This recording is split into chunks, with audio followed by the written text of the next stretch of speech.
What do you believe that's not true? And how does it turn into something that's similar that is true? The things that are true and good and right in life, they have a fake version. Here's what Mother Nature says is going to make you happy and fulfilled and grow as you get older. Use people. They're there for your satisfaction. They're there for your advancement. Love things. More stuff, baby. And worship yourself because you're the center of it all. The real formula based on the best behavioral science and all of the wisdom, religious and philosophical traditions of any value. Here it is. Use things with abundance and joy. Use them, but don't love them. Why? Because you love people. People are made for love, and only people are made for love. And worship the divine. Welcome to the Midlife Chrysalis podcast with Chip Conley, where we explore how midlife isn't a crisis, but a chrysalis, a time of profound transformation that can lead to the most meaningful chapter of your life. Welcome to the Midlife Chrysalis. I'm Chip Conley, and I'm sort of a fanboy of this guy, Arthur Brooks. I reached out to him 6 years ago, a little over 6 years ago, when an article came out. He's got an Atlantic column, and it went viral. And it was about how your midlife career decline may be happening faster than you think it will. And I told him about MEA, and we started spending time together.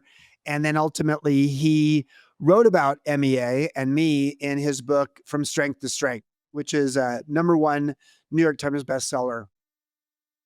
What I love about Arthur is that he has a voracious appetite for learning. He speaks as if he's had 4 cups of coffee and some chocolate. You are not going to be able to listen to this one on double speed if that's what you normally do.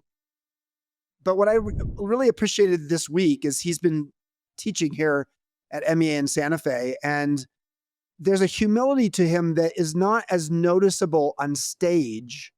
He's very good at his self-deprecating humor, but there's a humility in person that is just quite notable. I know that the group this has been our largest workshop we've ever had at MEA this week. They just love him so much.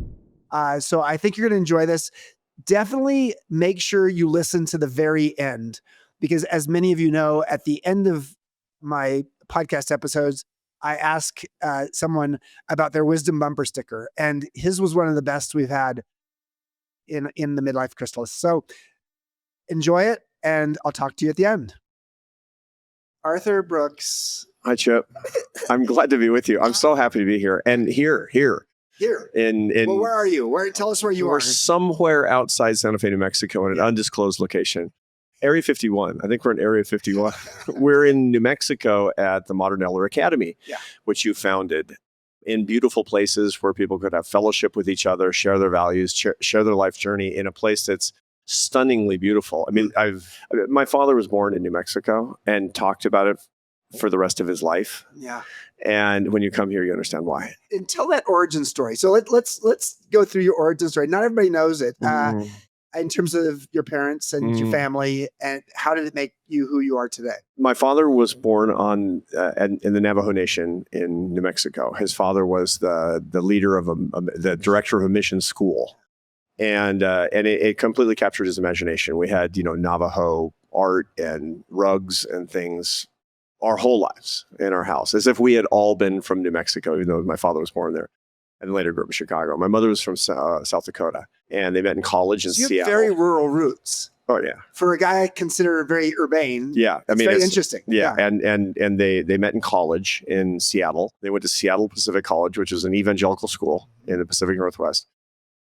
And then later, my father taught there. My father went back and did his graduate school work as a mathematician. My mother was an artist, and I grew up in Seattle because they always dreamed about going back to the place where they had met and fallen in love. And my father, for the rest of his life, complained about the weather in Seattle and said it's not like New Mexico. Yeah, because it's gloomy and all those weather fronts coming down from the Bering Strait, and every 36 hours another rainstorm all the way through January, February, March, April. And if you're from there, fine, it's okay. But if you're not from there, it's tough. So, what were your roots when it came to your Christianity, your Catholicism? Yeah, and how did that have an influence on you? Clearly has an influence on you today, but has that been a pretty consistent part of your life? Yeah, both my parents come from an evangelical missionary background. As a matter of fact, my mother's grandparents were missionaries to the Zulus, and then on the way from immigrating from Denmark, and then settled in South Dakota and started a farm, et cetera. And my father, as I said, was born at the mission school in New Mexico. So that was my background. Then I was raised in a very religious household. I mean, not a starchy, traumatic experience that a lot of people often talk about. It was loving and it's great. My parents were great parents. And then I had a mystical experience when I was 15 years old in Mexico at the Shrine of Guadalupe. And I discovered, who knows, I was 15, but I discovered I was Catholic. And I knew no Catholics. It was a real weird thing. And I came home and I said, I want to visit the local Catholic church. My parents look at each other. They're like, guess it's better than drugs. A little. And I converted at 16, as a matter of fact. So I was the first one on either side of my family. And then later on, I married a Catholic girl who was non-practicing, but little by little, she found her faith. And now it's really the center of my life. Yeah. Now, and I'm a behavioral scientist, so that's not what I do for a living. I'm not a full-time evangelist, but the life of the soul is really, really critically important to me. And I work with people of all different faiths and religions. I work a lot with the Dalai Lama. I have teachers in Southern India who've taught me a great deal about the relationship with God through the Hindu religion, et cetera. I've worked with imams. I've worked with off and on with rabbis over my whole life. So I have an ecumenical understanding of the relationship with God, but I'm a practicing Catholic. One quick question, and then I want to go back to your French horn days. So you have been in academia or in, a think tank. You were CEO of the American Enterprise Institute. And long story short is in generally secular society. Uh-huh. And how has your faith either been the bulwark for you in terms of your relationship with spirituality and your soul in environments that were not traditionally or not typically very faith driven? It was never a problem. Yeah. It was really never a problem. People often ask, because, I'm openly a Christian guy. It must be hard for you. I'm a professor at Harvard, which is not known as this, big bastion of Christianity or any religion for that matter. Right. It must be hard for you. Like, no, everybody's super nice to me. There's no problem with that. And really it comes from if I'm nice to them. Yeah. That's the thing. The problem that a lot of people of faith have is that they're intolerant of people who are not of faith. Yeah.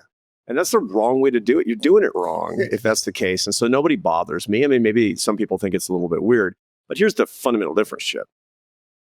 I have some of the most brilliant colleagues in the world at Harvard University. And just in my life working as a scholar, it's just astonishing the things that I learn from people all around me. And we all share this love for the creation. We all share this love for science and ideas and the marvels that are all around us. And some people are more curious about the creator and some people are less interested in the creator. For me, a fulsome experience, intellectual experience, is to be a good scientist and also be really curious about where it comes from. And the truth of the matter is that these are utterly compatible because you can't find faith in reason and reason and faith sharpen each other in this so much the same way that if you were an art historian and you wanted to learn a whole lot about Picasso, you should learn about Picasso's paintings and you should learn about the man. That's the most interesting wraparound intellectual experience for me. And some people don't see it that way, and that's fine too. And so you went to high school in Seattle, and then you didn't go to college until... I tried to go to college. I sort of tried to go. I didn't actually. The problem is I didn't try to go to college. I went to college, but I didn't try to go to college. So I went to California Institute of the Arts to be, and I was a serious musician from the time I was 8 years old. And where did that come from? So my mother was a good amateur violinist and a good amateur pianist. She was a professional painter. Yes. She was a professional artist, but she was very, very good musician. And they had this, they recognized early on that I had an aptitude for music. So I started violin at 4 and piano at 5. And I learned to read music before I learned to read. And so that was really the vernacular that I had. We listened to a lot of classical music. I was really interested in it. And I took up the French horn. Who knows why? And they gave me a French horn and I was really good at it. And it stuck. And my parents became determined that I was going to be the world's greatest French horn player. And you might say, my goodness, is setting up this poor kid for a pathology. Fair point. But it really gave me a lot of goals and a lot of direction and a lot of discipline. And so that's all I did. That's all I wanted to do. And that carried you through your 20s. Yeah, it absolutely did. So I went to, I was getting ready to go to college, and I had a teacher that was teaching, that I was studying with in the summers. So when you're a serious classical musician, your summers are spent at music festivals. I used to spend my summers at the Tanglewood Music Festival in Western Massachusetts. That's a beautiful place. Yeah, and my teachers were in the Boston Symphony, but I also studied with other people at other festivals. And the teacher that I most liked was a guy who was teaching at the California Institute of the Arts outside Los Angeles. So that's where I went to conservatory. It's a good school. It's actually more famous for Disney had its animators there. Yeah. It was founded by Disney originally. But anyway, they have, and I did that and didn't take it seriously, dropped my required classes, was put on academic probation, and kind of encouraged to pursue my success elsewhere. How old were you when you graduated from college? It was a month before my 30th birthday. So I took a decade off. That was my gap decade. Yes. Yeah. So I left, and instead of transferring to another conservatory, I had an opportunity to do it, start again. I was offered a job playing chamber music. And so I went on tour at night. I went pro at 19 and toured with with a brass quintet called the Annapolis Brass Quintet, which it was only called that because during the Vietnam War, a bunch of guys got drafted and went to the Naval Academy Band and started their own professional ensemble there. It was just a quirk of history. And it was a good brass quintet, made a lot of albums, did a lot of touring. I was on tour 7 months a year from the time I was 19 years old. Then later, I took a job in the Barcelona Symphony and moved to Barcelona as the associate principal French horn in Barcelona. That's where I got married, started my family. And by the time I was in my late 20s, I recognized that I probably wasn't going to be the greatest French horn player in the world. And I had an early experience with what a lot of people have much later in life who are hardcore strivers. So Explain what a striver is. A striver is somebody who's completely dedicated to doing things better, doing things more, living their absolute best life on the basis of hard work, personal responsibility, merit, and achievement. And there's a lot of good in that, and there's also a lot of not good in that. Yeah. That's a complicated road. But anybody who's watching this they say midlife, yeah, but nobody's listening to more than 2 or 3 of your podcasts who's not a striver. Yeah. So everybody watching us knows what a striver is, right? And a lot of them get into crisis in the middle of their lives, which is a lot of what I talk about now. But I had it early. I had a precocious midlife crisis because in my 20s, I was actually getting worse as a French horn player. Instead of becoming the world's greatest French horn player, which was my weird aspiration, I was getting worse. Now I understand now because I've become a scientist, a behavioral scientist, but because I do a whole lot of work in neurobiology and other parallel areas, I know what actually was happening to me now, but I didn't then. Yeah. I didn't actually understand physiologically what was wrong. I probably had a small tear in the muscle in my upper lip, and I could have had that fixed, but I didn't know. And so I just thought it was getting worse. And I went to the You and Esther were just a little too aggressive in that kissing. It turns out it was mostly my horn playing, but yeah. Okay. And I was going to the greatest teachers in the world, and maybe if I practice harder, and this is going to sound familiar to a lot of strivers watching us. It's like what used to be easy is now hard, and what used to be interesting now isn't. So I'm just going to try harder. I'm going to grind, baby. That's what all strivers do. And I was doing that at 27 and 28. And my wife, I had just gotten married, this beautiful Catalan girl, Spanish girl from Barcelona. And she said, I think there's a lot that you could do besides playing the French horn. I said, that is the first time anybody's ever said that to me. Literally, nobody ever said that to me in my life because I was nothing without the French horn. I was no one. I was a void, an emptiness, a nullity without the French horn. I know it's so weird for people to hear, except I know people are watching us right now who feel like a nullity without their thing, without what they do. They're not human beings, they're human doings. Yeah. Yeah. And that was me. Let's just talk about Esther for a minute because she's here with you here at the MEA campus. She travels with me sometimes. I'm on the road 48 weeks a year now as touring as a speaker. And weirdly, she comes with me when we come to a place like this. Oh, well, good. I'm glad she's here. I was delight meeting her last night. So she must be scratching her head and saying, wow, I married a French horn player and now he's one of the leading experts in the world on happiness. He's an academic. He's writing New York Times bestselling books that are #1 on the list. Or does she look at you and just say, you're just still that stupid striver. You're striving in new areas. It is the same guy, except with less hair. Yeah. It was a thing to behold, Chip. It was this beautiful head of hair. And it was like this total bait and switch with my wife. She swears it's fine. I know she's lying. Yeah. That's her job. And yeah, no, she knew that it's funny because she didn't speak any English when we met. And I didn't speak a word of Spanish when we met. So we had to understand each other in more, I think, in more sort of luminescent ways. Yeah. In more transcendent ways. And that was a great beginning. I couldn't say anything stupid that she would understand. Yeah. I couldn't tell any lies that she would actually get. So the result is, I recommend that everybody fall in love with that in a common language. and part of the reason for that is that what we now know about falling in love is that falling in love engages the right hemisphere of the brain. All of your verbal capacity and your ability to explain and lie and prevaricate, that's in the left side of your brain. Yeah. And so the result is that if you're managing an early relationship with the left side of your brain, you're actually not bonding with the part of your brain that actually is supposed to be engaged in a permanent pair bond. And so I couldn't talk. I could talk all I wanted, but she's like, let's sit down. Like, I couldn't have the slightest idea what she was saying either. And the result of that was that we bonded, that we crafted an antenna to the divine from our earliest days.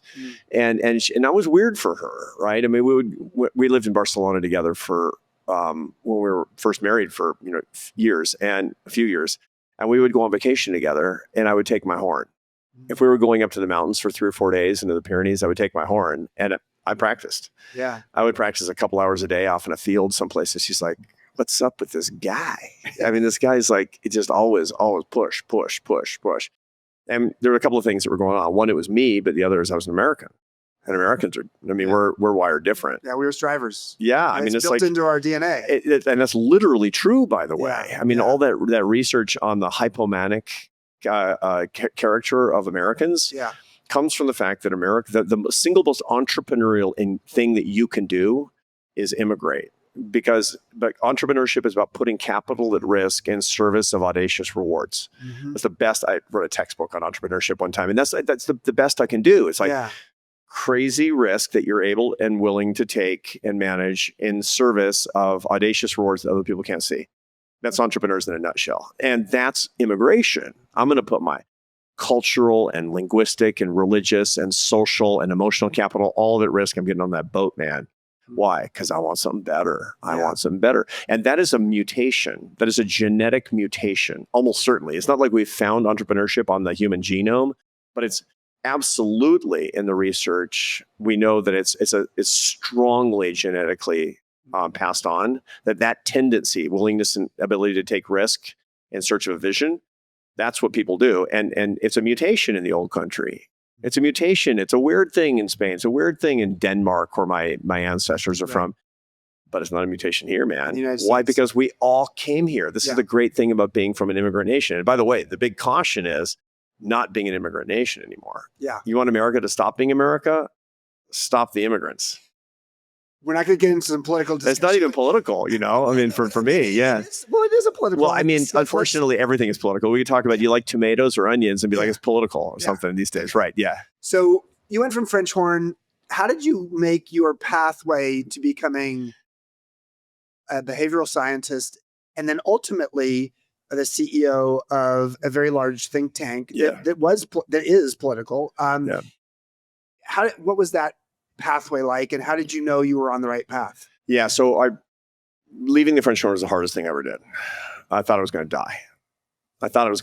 Because I was a doing, not a being. Yeah. Right. And so the thing that I was doing, I was a cardboard cutout of a human being. I was utterly a self-objectifying being. I was a success-addicted person, and my success was waning, which meant that I was dying. Everybody has a death fear. For most, it's not physical death. For most people, it's a threat to who you think you are. And that's why so many people who are involved in the Modern Elder Academy, they come not because of ebullience and thrills, they come because of crisis. And I know them. I've talked to them for years, even before I came here for the first time. I was talking to them, and it's like, I didn't know who I was. I woke up in the morning and I said, I'm not the CEO. I'm not the guy who owns 23 car dealerships. I'm nothing. I've disappeared, right? And that's how I felt. And I had to do something else. And it was my wife who had confidence in me by the time that we were able to communicate, which after 34 years of marriage has marginally improved, that she said, actually, you're intelligent. You should study because you'll learn something and you'll find something new. She had a confidence in that. And she knew I was going to strive and struggle. And so I went back to school, and what I found, I was completely fascinated by behavioral science.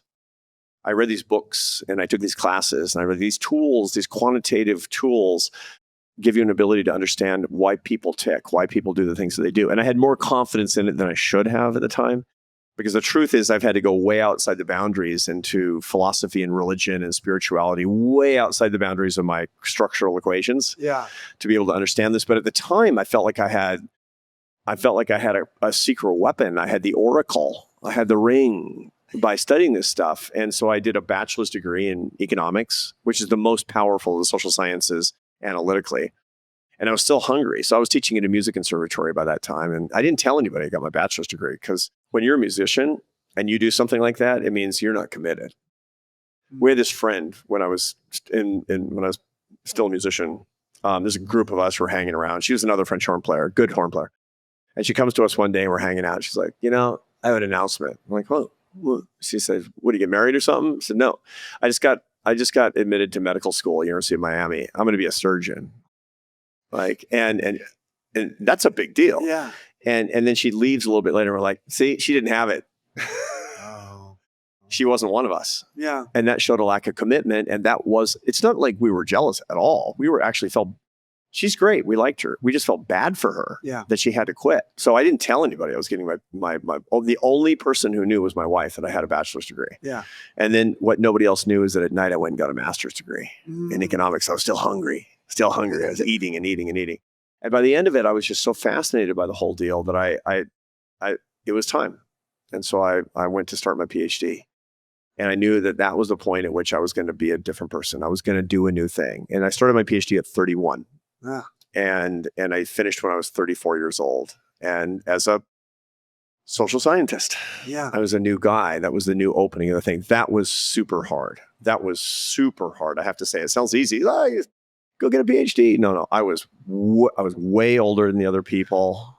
I was way behind in what I had actually done. I had a master's degree in economics. That was nothing compared to the people that were coming from India and China who had graduate degrees in mathematics. And, they were intellectual powerhouses. I was buried.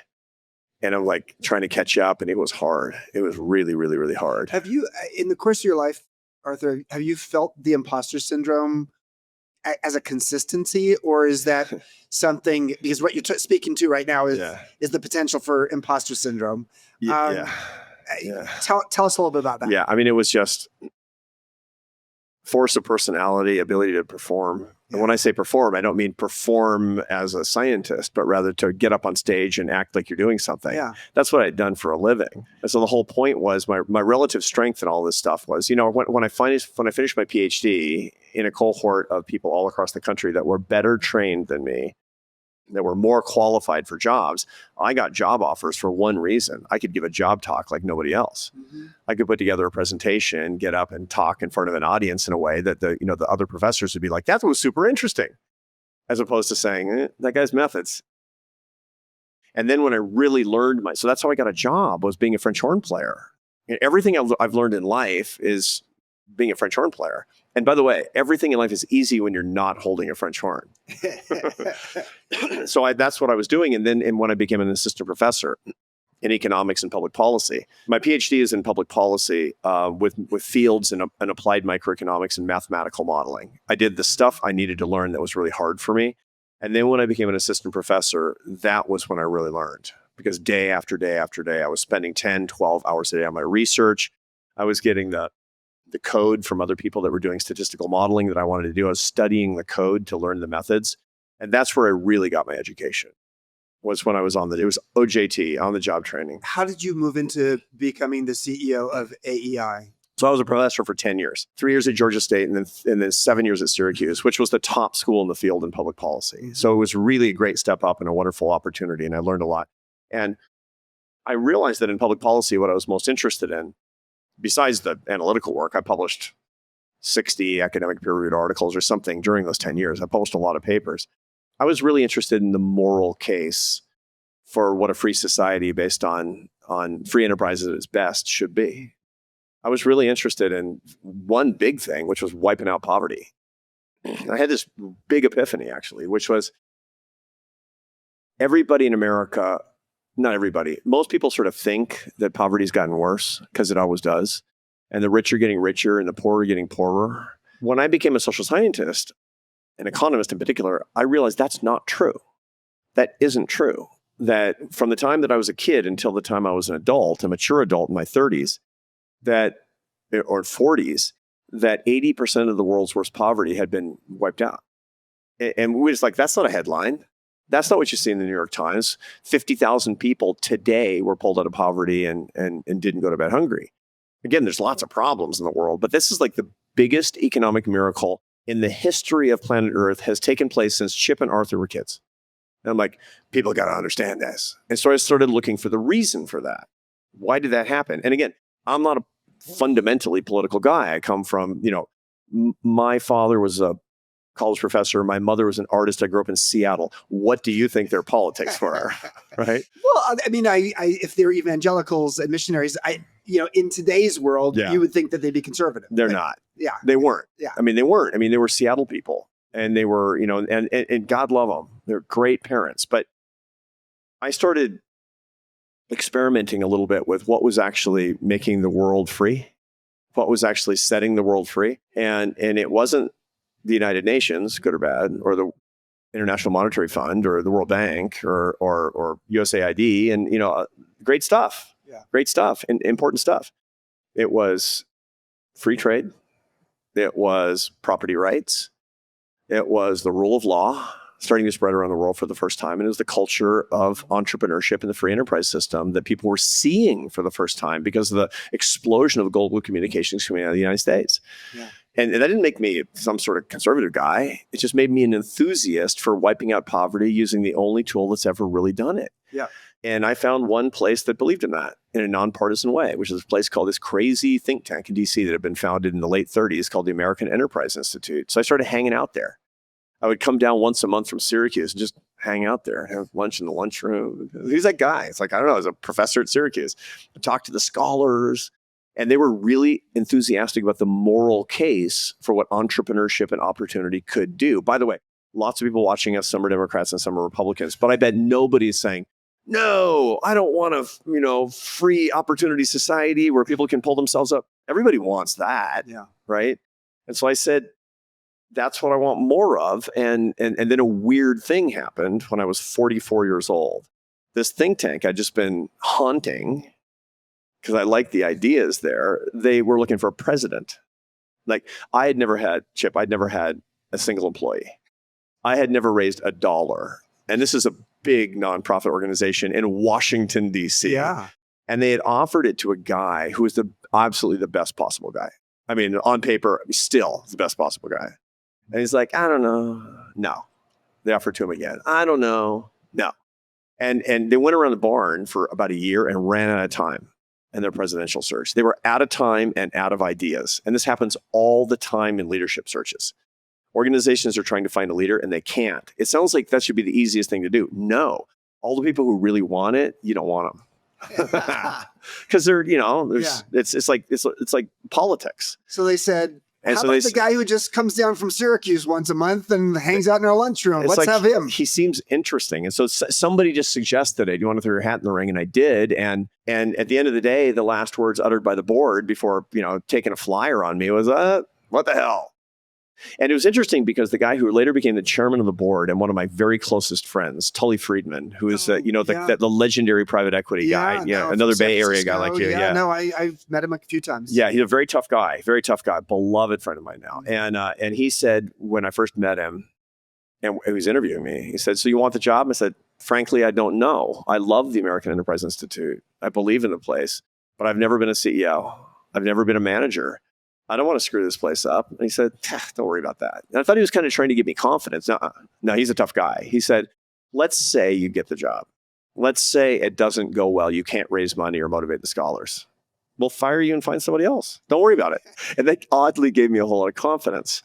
And so they offered me the job, and the first 2 years were brutal. It was 2000. January 1st, 2009, I took over, which is in the teeth of the recession. Yeah.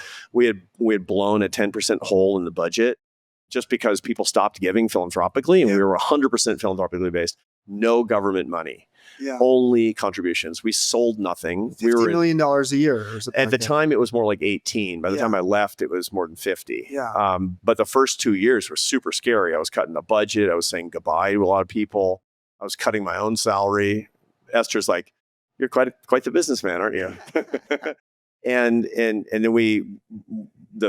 it wasn't that the financial crisis fixed itself, but we righted the ship in a lot of ways, and we brought a lot of donors along the way. And the whole modus operandi was not, conservative politics or so. How boring. The modus operandi of the American Enterprise Institute was a world with less poverty and more opportunity. Yeah. That's what it was really all about. And so we have a lot of Democrats who give, and a lot of Republicans who give, and a lot of liberals who give. And it's like, more opportunity, baby, less poverty. And that's what the secret sauce tend to be. To go from a budget of 18 million to over 50 million suggests that you were a very successful leader. And yet, after being there for about 10 years, you were burned out. Yeah. And your striver's gene had been a little overactive. Talk about that time of your life, like your mid-50s, maybe your midlife chrysalis during that time. What was going on for you? Because what I really admire about in you, Arthur, is that in the last 5 to 7, 10 years, you have remade yourself as somebody. You can see the roots of it there as a thinker and a thought leader, but your writing and your speaking and your activism for points of view that are very relevant in modern culture for midlifers in particular has made you maybe the most well-known speaker in the world around midlife issues. So here we are at a midlife wisdom school. By the way, the best. Thank you. Everybody who's thinking about coming here, come here. You're coming back next year. We're having you back for sure. I'm so happy here. Yeah. So long story short is, talk about that last few years, because you could have been the person who sort of just kept striving. Yeah. You ultimately wrote a book, From Strength to Strength, that was almost like the book you needed to write for yourself. Right. Talk about that. Talk about From Strength to Strength. Talk about how it was, in some ways, while it doesn't tell your story that much, you do tell the story at the very start about a very famous person who's nameless. Although, have you ever named his name? No, yet? I promised my editor I never will. But I promised my editor I'll take it to the grave. Okay. Esther knows. Okay. I'm gonna tickle her. Yeah, you're right. Tell me. So I had a lot of good fortune in that I had changed careers a bunch of times. So going from French horn player to economist was hard. Going from economist to executive to running a large organization was hard. But I knew I could do it. I knew how to do it. I knew actually how to make the change at that point. What I wasn't prepared for was completely changing as a person. Because I'd done these other things because of a skill change or an ability shift that I wasn't anticipating, or a change in my interest or an opportunity that came along. But man, my mid-50s was early 50s when this was happening, was not what I banked on. What used to be easy became hard. Yeah. What used to be hard became impossible. I felt my working memory was not, and again, I don't drink alcohol. It's not like I'm smoking a bunch of weed every night. No, I don't use any substances. It's like I exercise every day. I'm living I saw you in the gym here this morning. And you too. I was the healthiest lifestyle I could possibly live. And cognitively, there was no neurodegenerative problem, but I was changing and I couldn't explain it. And I thought to myself, well, I got two paths. I can try to understand this because I'm a social scientist. As a behavioral scientist, I can try to understand what's happening to me, or I can ignore it and grind harder and grind harder and grind harder.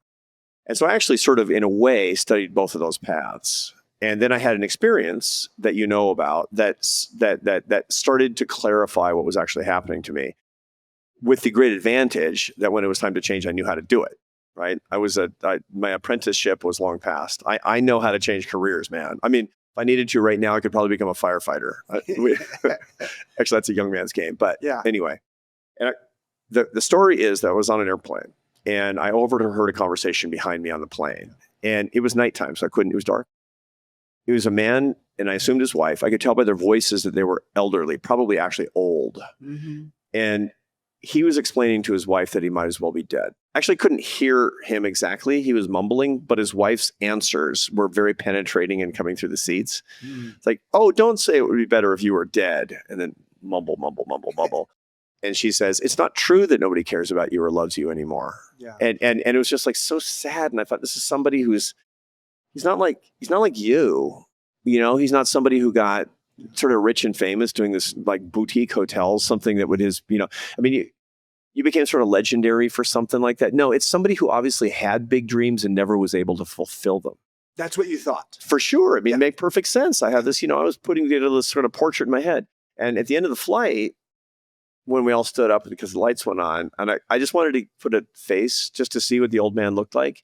And I turned around as one of the most famous men in the world. This is somebody that literally every single person watching us or listening to us knows who the person is. And not because it's some politician or, some controversial character. This is an authentic hero. Somebody who, with a few other people at a certain time in American history, changed the course of American life, changed the course of human life. And it was long past. It was a moment in time when those things occurred. And now he's rich and famous justifiably, because he dined out on that forever. But what it showed at that moment was either that model that we have in our heads of getting happier as we get older, which is strive, work hard, play by the rules, kill it, die happy. There's something missing from that. Yeah. Either there's something wrong with that model or there's something wrong with him. So I went home and I told Esther, I said, you can't believe what I just had. And I was going through this existential crisis right now because I was, as an executive, feeling things happening that I didn't like. And I'm like, so what do I do? And then I heard this and I told her about it. She said, who is it? And I told her and she says, huh. And I said, yeah, huh. And I said, I don't want that. Yeah. And I'm never going to be that guy. I mean, I'm not going to be the hero on the plane because he's doing 20 times as much as I've ever done. But I absolutely could be telling her that when I'm in my 80s.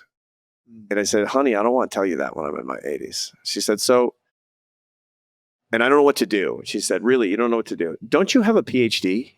I said, yeah. She said, why don't you use it for something truly useful for once?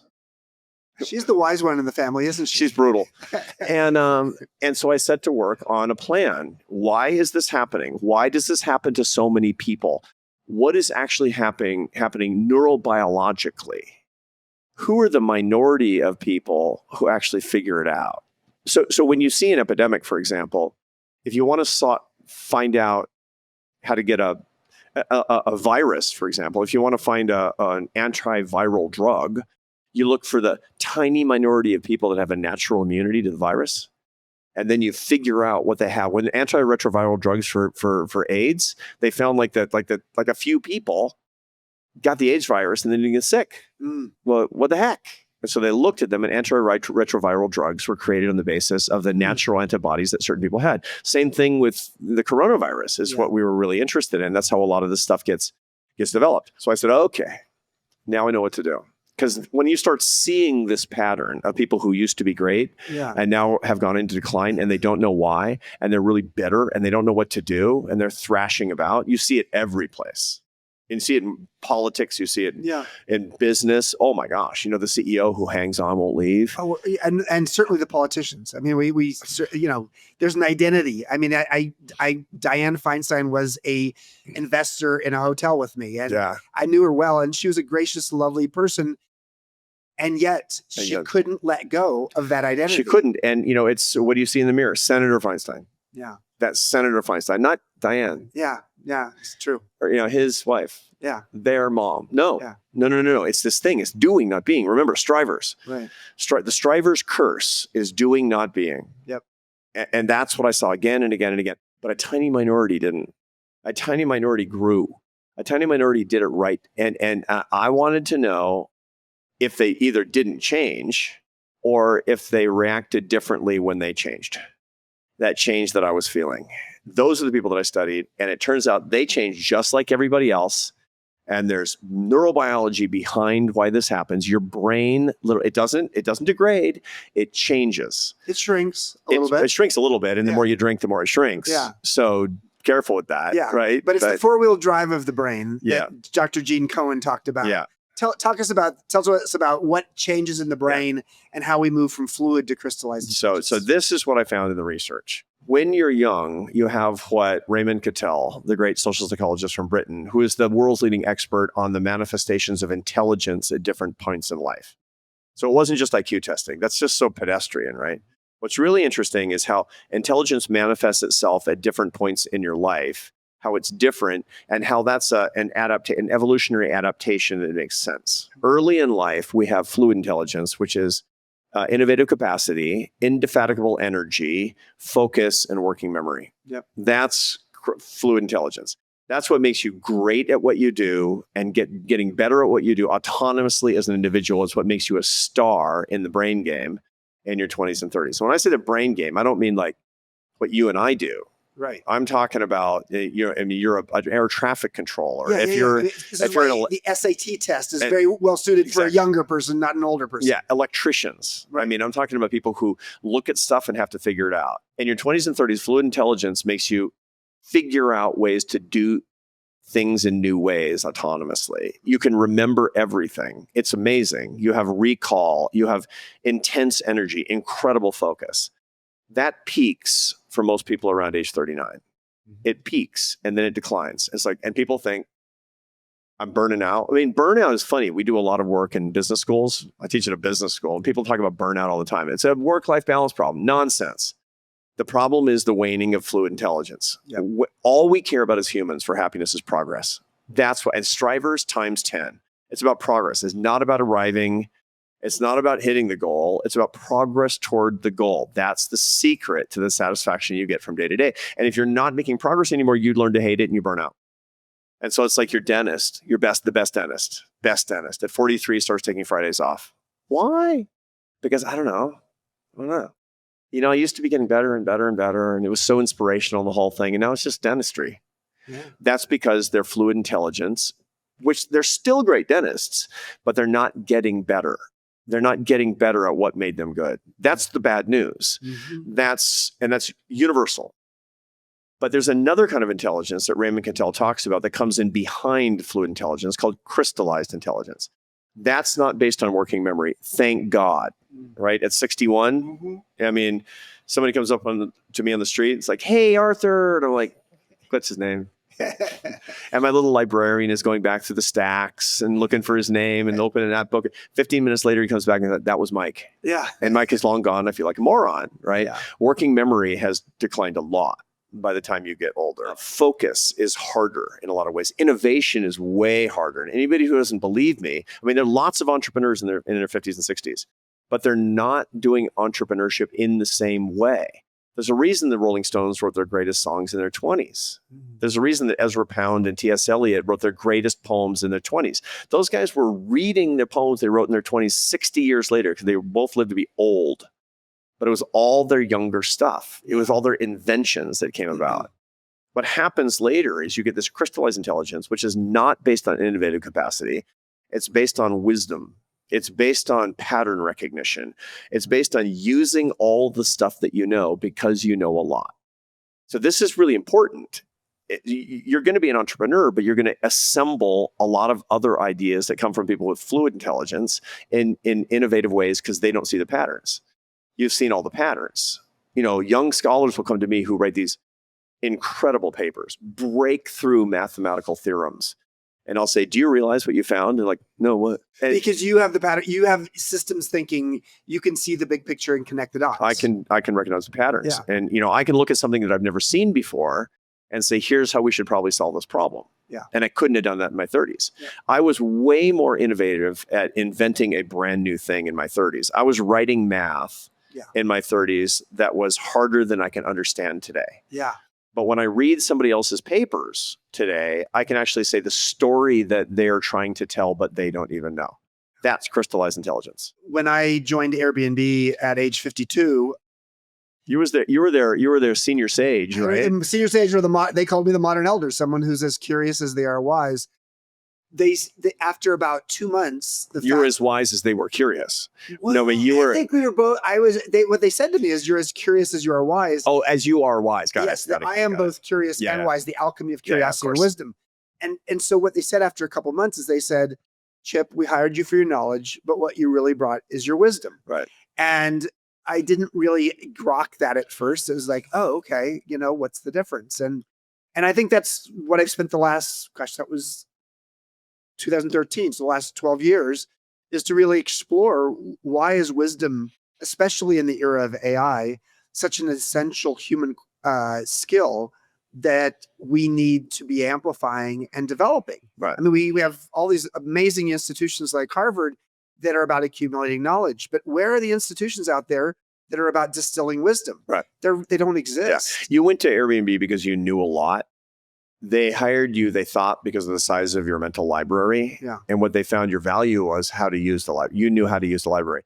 They wanted the librarian more than the books. Well, they did. And that's interesting. I used the word librarian to describe what my role was there, was to be able to know the know-how and the know-who, and to be able to see, for a young person, especially in that kind of business that's like going global very quickly, they were so focused on next week.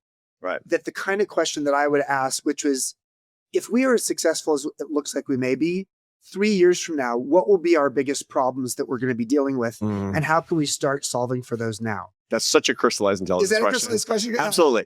Absolutely. I mean, you're looking down the road. Yeah. Because you've been down the road. Yeah. The truth is you're down there. You're already 3 years ahead, right? I mean, you were more than 3 years older than they were. They were probably 15 years old or something. No, I was like that. 21 and 21, 3 years older than the three founders. So Okay. I was, okay. Yeah. I, But that's but a I was lot. also reporting to Brian, who was, 21 years younger. I was reporting to my mentee, Yeah. Yeah. but I loved it. I wouldn't have done it. And No, it's I have great. a It's ton of super respect successful for Brian. sure. Yeah. Right. I think what I'm curious about is what advice do you give to people who are at that inflection point where that second curve, the crystallized intelligence curve, is meant to actually help them to see a whole new career path for them? How do people make that shift? Well, to begin with, you have to They believe. have to read the book. So read the book From Strength to Strength. By the way, yes, we're very proud that Arthur interviewed me for the book, and I interviewed for you for the book. You found the research before it was published. Yeah, I guess So you came to me. Oh yeah. Yeah, you came to me. You read an article I wrote in the Atlantic about that. You introduced yourself to me and said, I'm doing this cool thing. And I said, well, that's turning into a book. I better find out more about what you're doing. And so this was sort of the self-licking ice cream cone of MEA, From Strength to Strength, et cetera, June et cetera. 2019. Exactly. It has a couple different titles to it, but it's basically the Atlantic article. Yeah, the Atlantic article is your professional decline is coming much sooner than you think. Yeah. Which is the 2x4 across the chops. Yeah. To get people's attention. The reason that people really struggle with this is they don't actually think there is a second curve. Yeah. My job is to tell them there is, but it's going to take a lot of faith. It's going to take a lot of faith, a lot of courage on your part to understand what it is. And it has a certain set of skills that are very definable that you didn't have before that you have now. And there's a certain set of skills that you had before that you're not going to have now. Yeah. And that means you need to find the teacher version of you, which if you're a lawyer and you're a hotshot litigator, you solved every case by yourself, you were a ninja in the law firm. By the time you're 55, you should be the managing partner, right? Because that means you're going to have to find the next generation of talent and train them, identify them, train them, make them great. Yeah. That's what crystallized intelligence actually is able to do. That's when you go from innovator to instructor. Now, a lot of people, even if they do believe there's a second curve, they don't want it because they have a lot of ego involved in what they used to do well. Curve. Yes.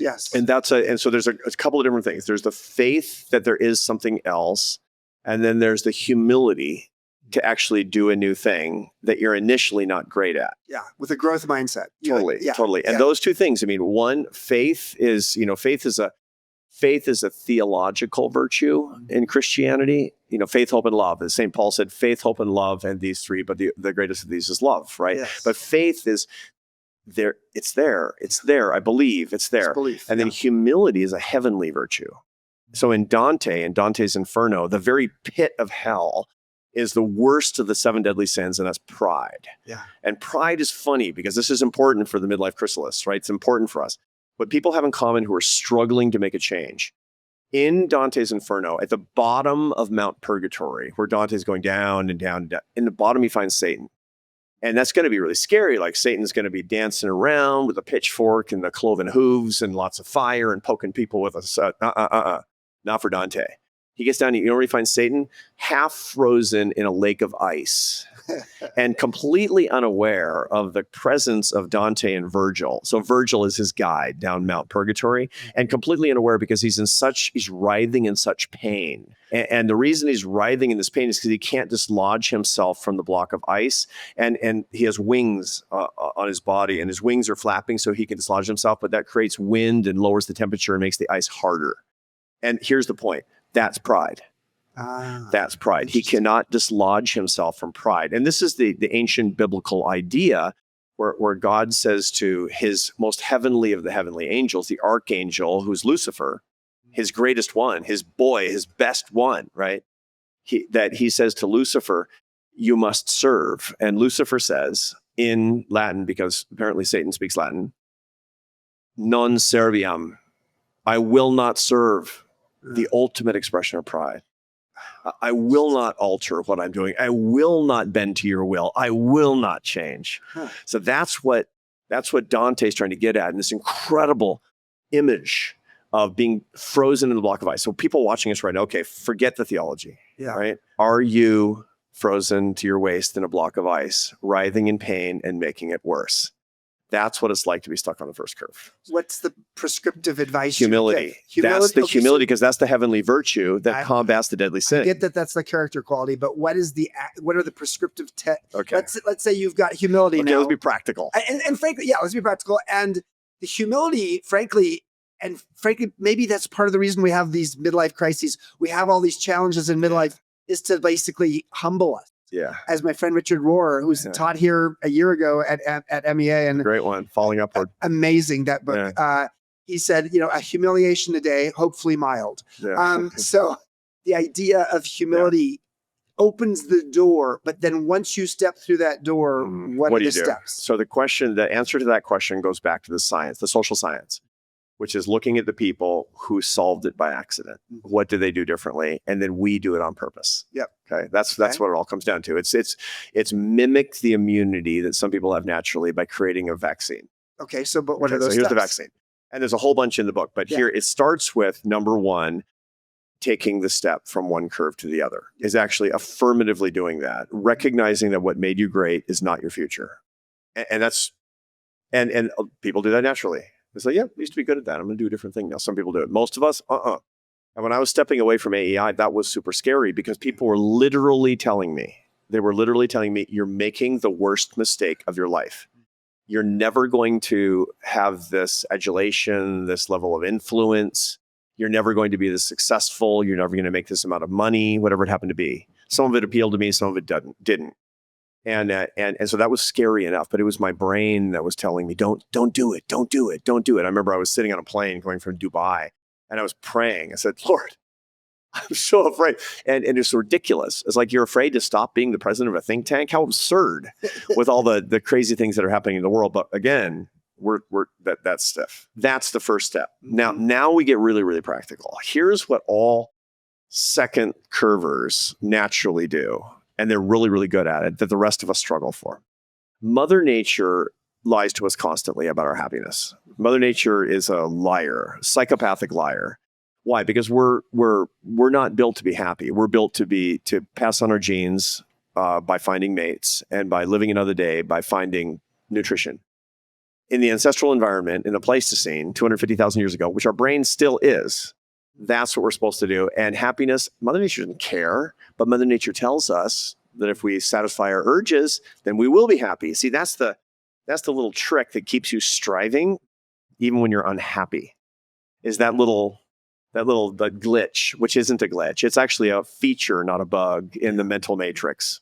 Okay. So what Mother Nature tells you to do is that if you want to be happy, you need to accumulate more. You need to have more. You need to experience more. You need to dominate more. And I get it, because that tendency will let you pass on your genes by having more animal skins for the winter and flints for hunting and buffalo jerky in your cave. And more females will think that that's a pretty interesting thing, et cetera, and you might pass on your genes to the next generation. I get it. But the truth of the matter is that that's not what makes second curvers happier.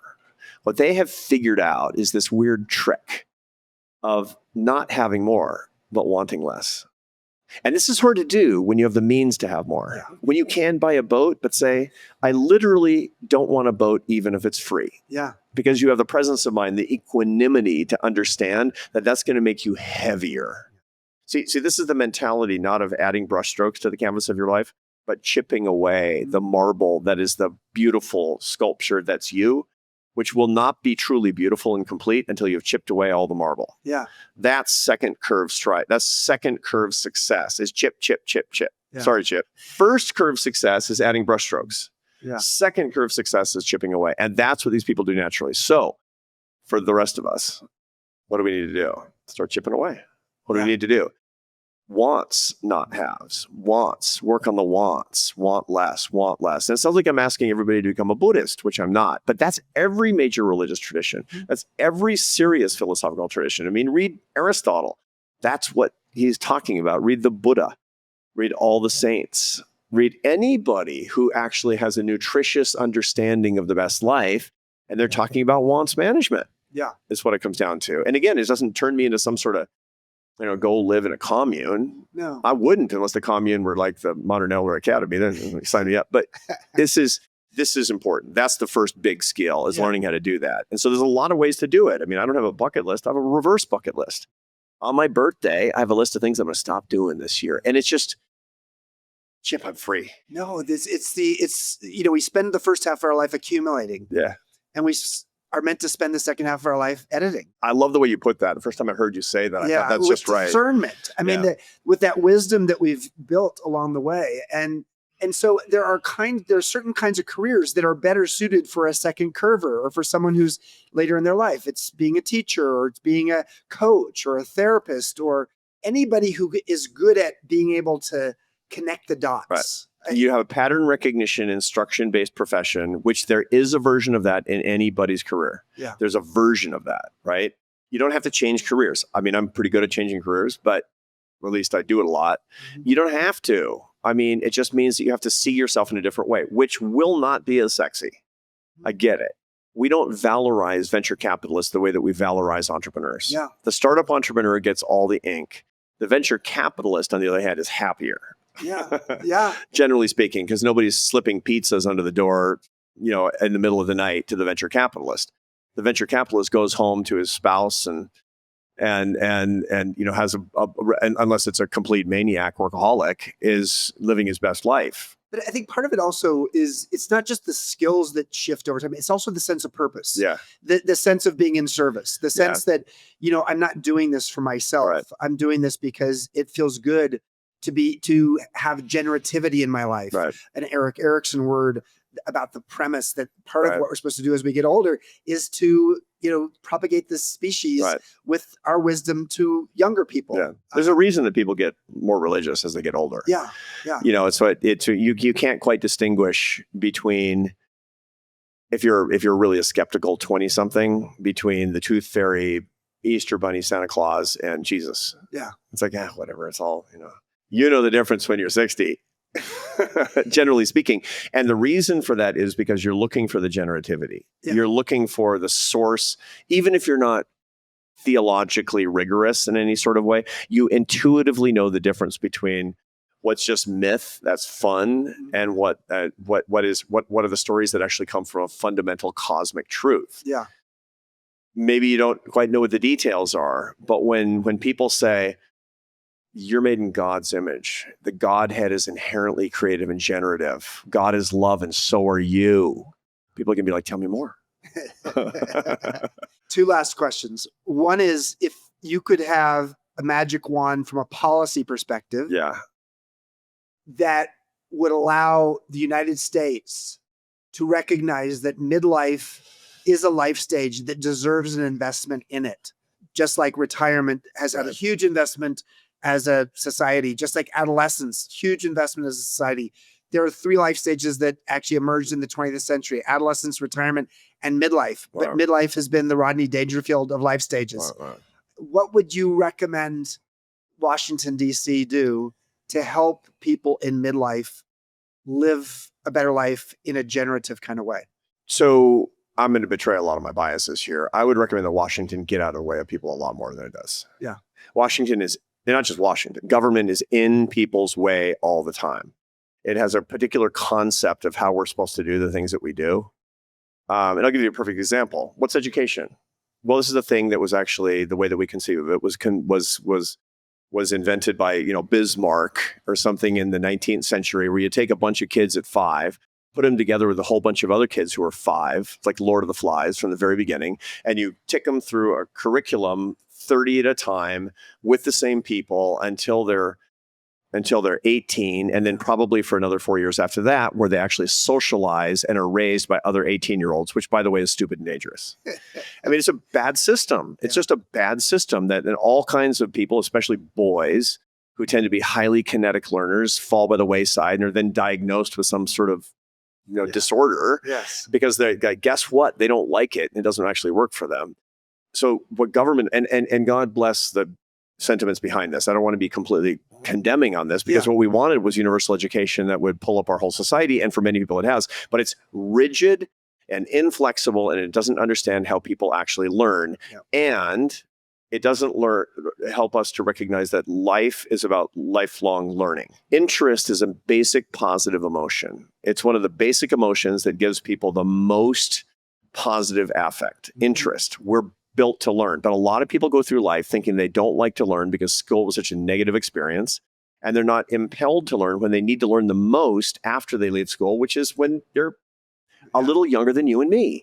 When do you need to go back to school? 50? 50. This is so my public policy idea is this. I think we got to figure out a way in which people can save with tax advantage savings that allows them at age 50 to have a gap year.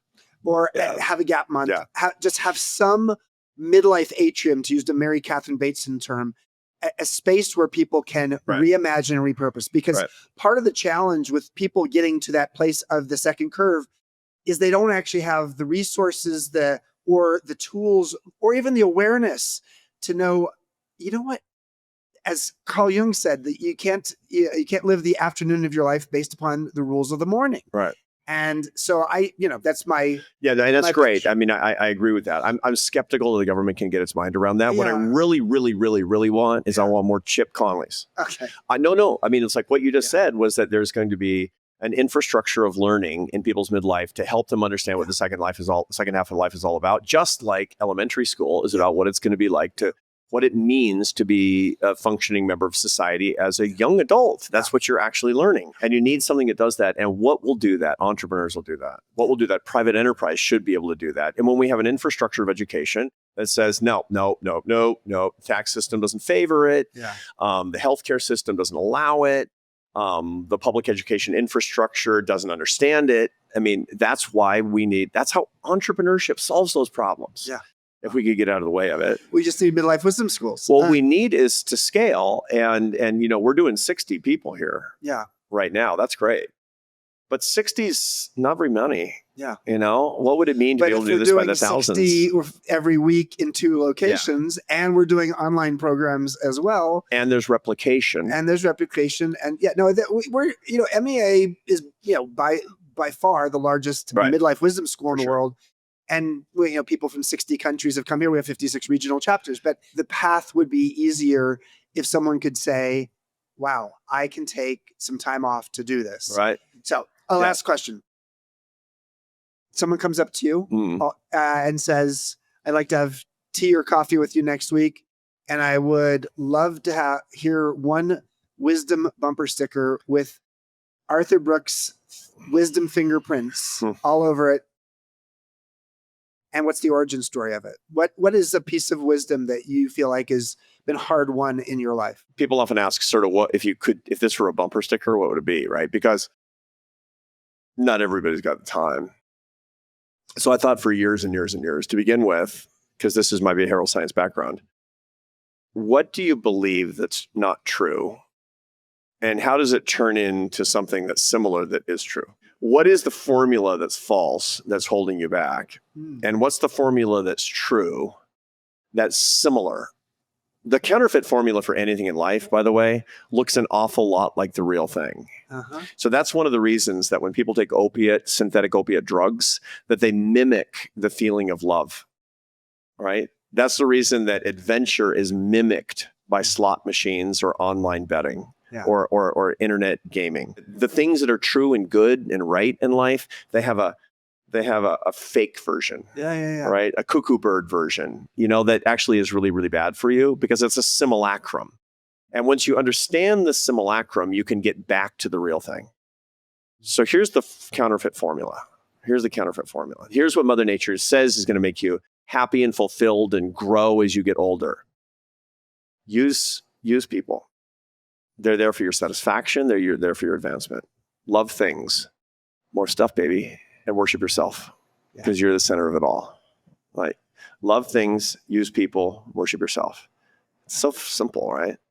Here's the real formula. The real formula based on the best behavioral science and all of the wisdom, religious and philosophical traditions of any value.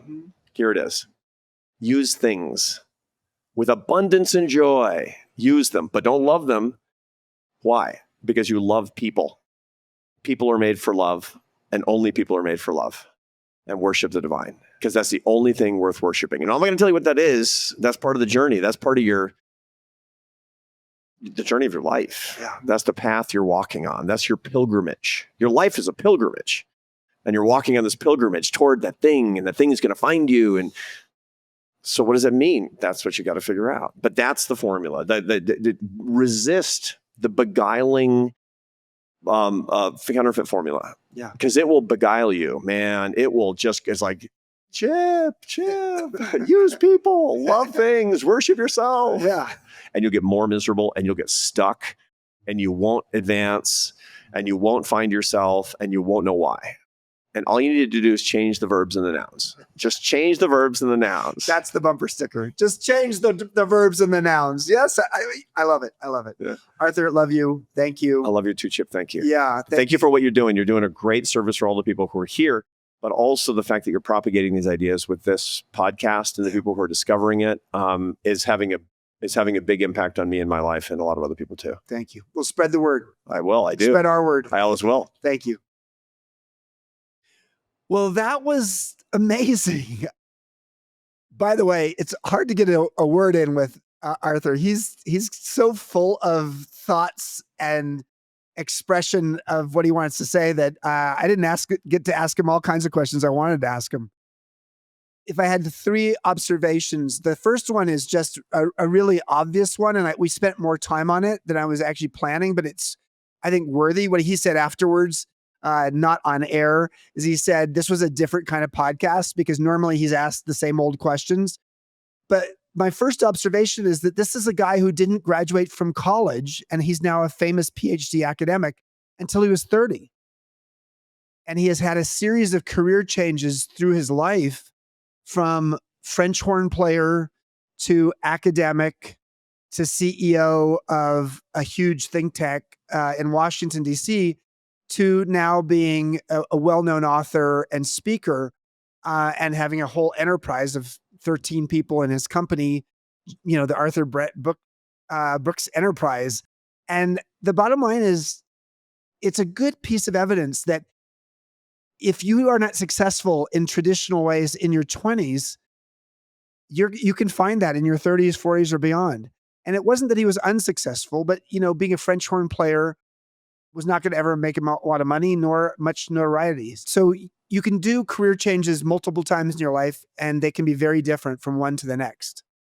The second thing I think I learned from him was the idea that this second curve that he talks about in From Strength to Strength, going from fluid intelligence to crystallized intelligence, is not just about what are you better at and what do you have more skill around based upon your neuroscience, your brain, but it also has to do with what's important in life.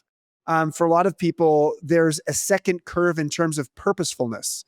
David Brooks, not related to Arthur Brooks, talks about the first mountain in life being success and the second mountain being purpose.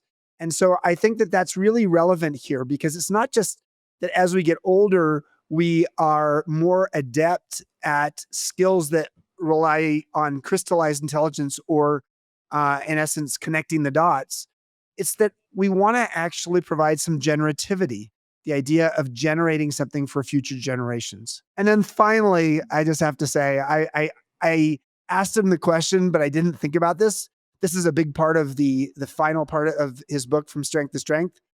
He said his bumper sticker would not be using people, loving things, and worshiping yourself. But his bumper sticker would be learning how to use things, love people, and worship the divine. And that absolutely describes him. I think it describes living a good life.